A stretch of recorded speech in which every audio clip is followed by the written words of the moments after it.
My name is Penelope Cruz, and I was born in Madrid, Spain.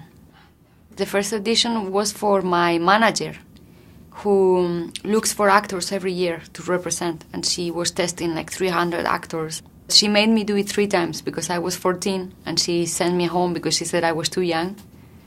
And I came back and did another scene from Casablanca, which you cannot do when you are 14.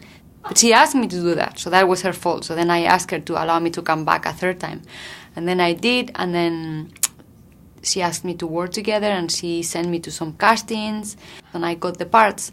And then I got Jamón Jamón when I was 16, Belle Époque when I was 17. Of course, I always had to lie about my age. I had to lie to my parents about the content of the script. More than lying or omitting, I just didn't talk about the details.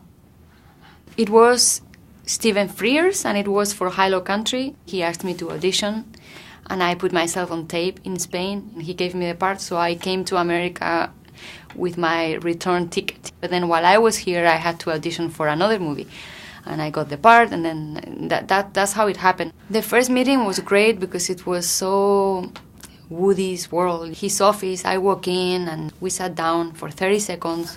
He told me that he had seen Volver and other movies that I had done with Pedro, and that he thought I would be right for this character that he was writing.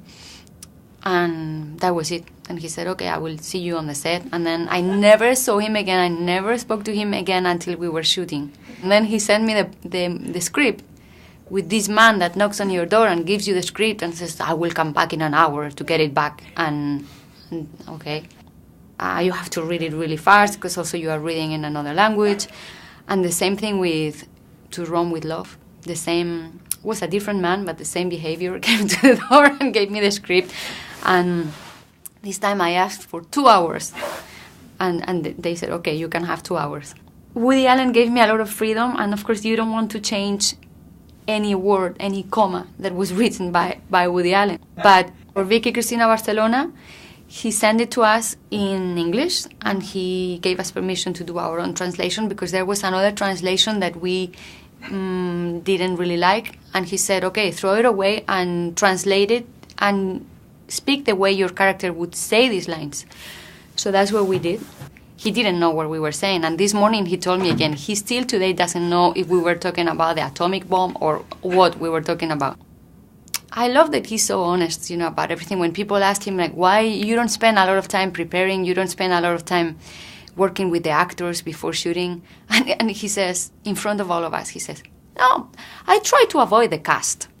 Because they come to me with all these strange questions that I either don't know the answer or I don't want to answer.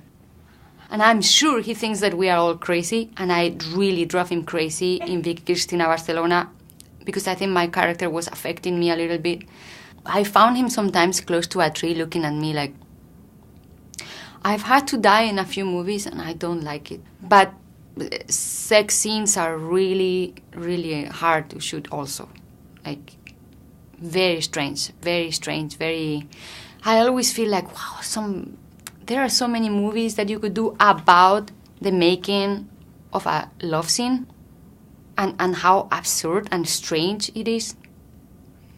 That's all I think when I'm doing one. I'm thinking, where would I put the camera if I had to tell the story of how these scenes get made?